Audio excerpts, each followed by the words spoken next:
Capítulo 11. Ahora, la iniciativa debía dejarse en manos del señor Elton.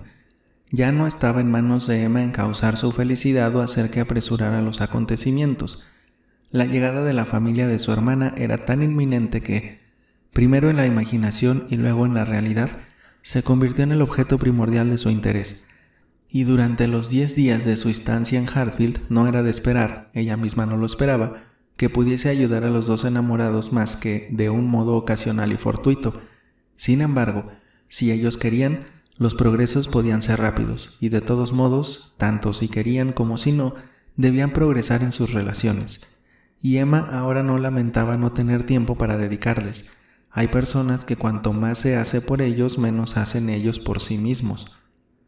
Como la ausencia de Surrey del señor y la señora John Knightley había sido más larga que de costumbre, lógicamente despertaban un interés mayor que el habitual. Hasta aquel año todas las vacaciones largas que se habían tomado desde su boda las habían dividido entre Hartfield y Downwell Abbey.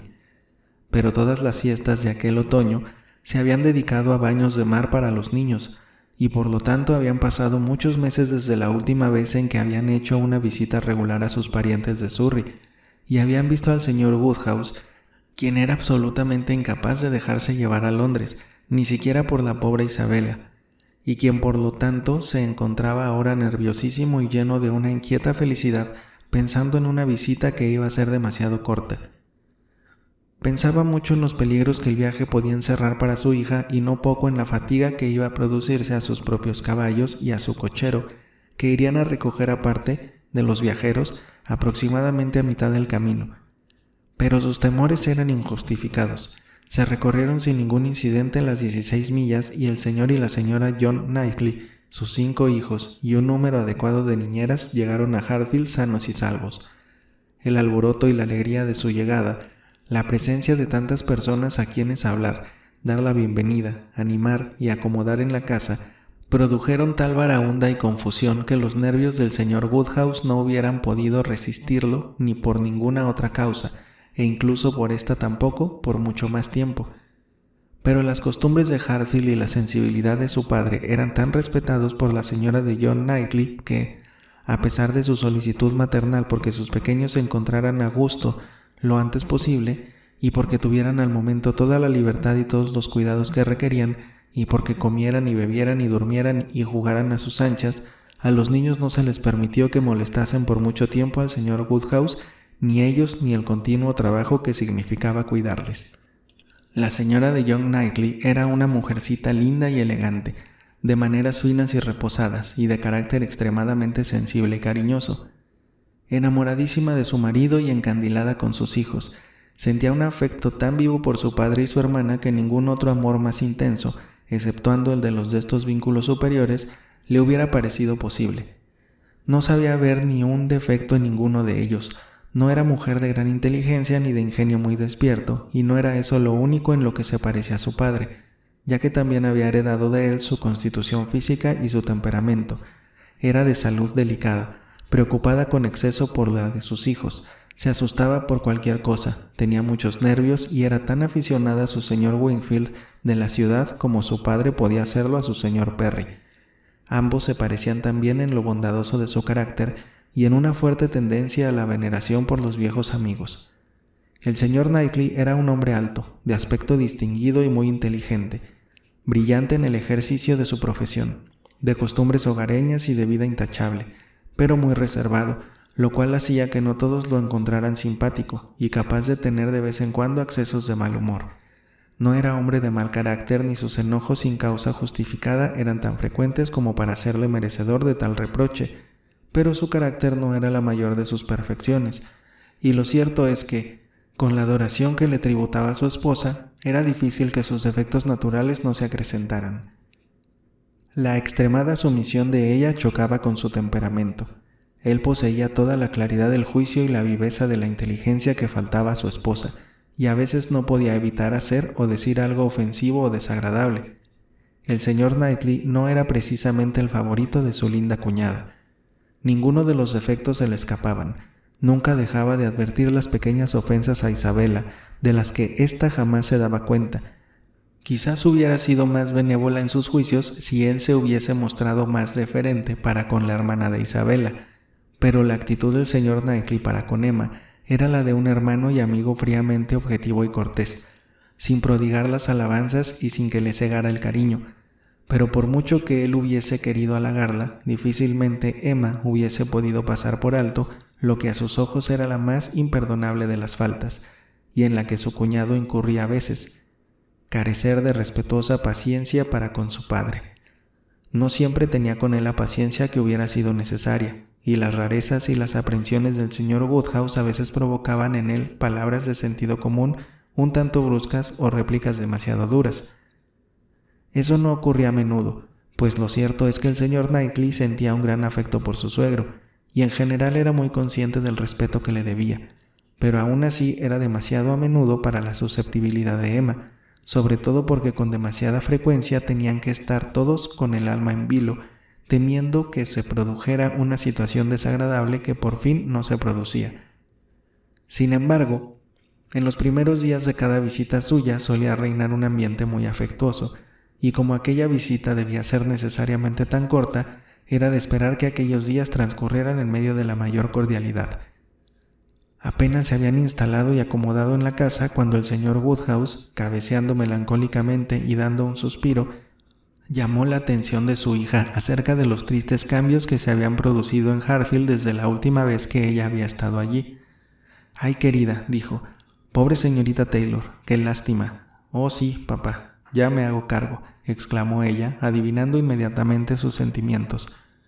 «¿Cómo debes echarla de menos? Y tú también, Emma. Qué terrible pérdida para los dos. Lo he sentido tanto por vosotros. No puedo imaginarme cómo podéis arreglároslas sin ella. La verdad es que es un cambio tan lamentable. Pero supongo que ella se encuentra muy a gusto, ¿no?» «Sí, muy a gusto, querida. Por lo menos eso supongo, muy a gusto. Lo único que sé es que el lugar le sienta bien, dentro de todo». El señor Knightley preguntó en tono apacible a Emma si había dudas acerca de la salubridad de los aires de Randalls. «Oh, no, en absoluto. En mi vida había visto a la señora Weston encontrarse tan bien, ni tener mejor aspecto. Papá habla así porque le duele haber tenido que separarse de ella». «Lo cual dice mucho en favor de ambos», fue la amable respuesta. «¿Y al menos puedes verla a menudo, papá?», preguntó Isabela en un tono quejumbroso que correspondía exactamente al de su padre. El señor Woodhouse vaciló antes de contestar. «Querida, no tan a menudo como yo desearía». «Por Dios, papá, desde que se casaron solo ha pasado un día sin que no nos hayamos visto, unas veces por la mañana y otras por la tarde, todos los días con una única excepción. Hemos visto o al señor o a la señora Weston y generalmente a los dos, a veces en Randalls, otras aquí, y ya puedes suponer, Isabela, que lo más frecuente ha sido vernos aquí. Han sido muy complacientes, pero lo que se dice muy complacientes en sus visitas, y el señor Weston ha sido tan amable como ella misma. Papá, si hablas de este modo tan lastimero, darás a Isabela una idea falsa de todos nosotros. Todo el mundo tiene que darse cuenta de que la señorita Taylor ha de echarse de menos, pero también todo el mundo debería tener la seguridad de que los señores Weston hacen todo lo posible para que no la echemos de menos, tal como nosotros ya habíamos imaginado antes que harían, y esta es la pura verdad». «Así es como debe ser», dijo el señor York Knightley, «y como yo suponía que era por lo que decían vuestras cartas. Que ella desee complaceros no puede ponerse en duda, y que él esté desocupado y sea un hombre sociable lo hace todo más fácil. Siempre te he dicho, querida, que no podía creer que en Hartfield hubiera habido un cambio tan importante como tú suponías, y ahora, después de lo que ha dicho Emma, supongo que te quedarás convencida». «Sí, desde luego», dijo el señor Woodhouse. «Sí, la verdad es que no puedo negar que la señora Weston, la pobre señora Weston, viene a vernos muy a menudo. Pero es que siempre tiene que volver a irse. Y el señor Weston lamentaría mucho que no fuera así, papá. Te olvidas por completo del pobre señor Weston». «La verdad», dijo John Knightley con ironía, «es que a mi entender el señor Weston también tiene algún pequeño derecho. Tú y yo, Emma, nos arriesgaremos a tomar la defensa del pobre marido. Yo por estar casado y tú por ser soltera. Lo más probable es que nos hagamos cargo por igual de los derechos que pueda alegar un hombre. En cuanto a Isabela, lleva ya casada el tiempo suficiente como para ver la conveniencia de dejar de lado siempre que sea posible a todos los señores Weston». «¿Yo, querido? exclamó su esposa, que solo escuchaba y comprendía parte de lo que estaban hablando. ¿Estás hablando de mí? Estoy segura de que no hay nadie que pueda ser partidaria tan acérrima del matrimonio como yo, y de no ser por la desgracia de que tuviera que dejar Harfield, nunca hubiese pensado en la señorita Taylor más que como en la mujer más afortunada del mundo. En cuanto a lo de dejar de lado al señor Weston, que es una persona excelente, creo que se merece lo mejor. En mi opinión, es uno de los hombres de mejor carácter que jamás han existido, exceptuándote a ti y a tu hermano. No conozco a nadie que pueda igualársele.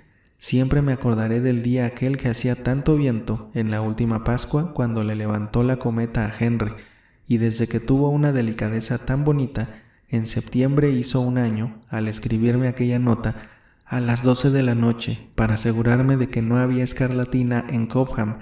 Siempre he estado convencida de que no podía existir en el mundo corazón más sensible ni hombre mejor. Si alguien puede merecerle, es la señorita Taylor. ¿Y el chico?, preguntó el señor Knightley. ¿Ha venido para la boda o no? Aún no ha venido, replicó Emma. Se le esperaba con gran expectación poco después de la boda, pero todo quedó en nada, y últimamente no he vuelto a oír hablar de él. Pero cuéntale lo de la carta, querida, dijo su padre. Le escribió una carta a la pobre señora Weston dándole la enhorabuena, y era una carta muy fina y muy bien escrita. Ella me la enseñó. La verdad es que me pareció un detalle muy bonito de él. Ahora, si fue idea suya o no, eso ya no sabría decirlo. Es muy joven todavía, y quizás su tío... Pero papá, querido, si ya tiene 23 años, te olvidas de que pasa el tiempo. ¿23 años? ¿Es posible? Pues nunca lo hubiera creído. Si solo tenía 2 años cuando murió su pobre madre. Sí, la verdad es que el tiempo pasa volando, y yo tengo tan mala memoria. Sea como fuere, era una carta preciosa, lo que se dice preciosa, y al señor y la señora Weston les hizo mucha ilusión. Me acuerdo que estaba escrita en Weymouth y fechada el 28 de septiembre, y empezaba: «Apreciada señora», pero ya he olvidado cómo seguía, y firmaba F.C. Winston Churchill. Eso lo recuerdo perfectamente. «Qué amable y qué educado», exclamó la bondadosa señora Knightley. «No tengo la menor duda de que es un joven de grandes prendas, pero es una lástima que no viva en casa de su padre. Produce tan mala impresión ver a un niño lejos de sus padres y de su verdadero hogar. Nunca he podido comprender cómo el señor Weston consintió en separarse de él, abandonar a su propio hijo. Nunca podría tener buena opinión de alguien que propusiera semejante cosa a otra persona». «Me malicio que nunca nadie ha tenido muy buena opinión de los Churchill», observó fríamente el señor John Knightley. «Pero no creas que el señor Weston sintió lo que tú podrías sentir al abandonar a Henry o a John. Más que un hombre de sentimientos muy arraigados, el señor Weston es una persona acomodaticia y un tanto despreocupada.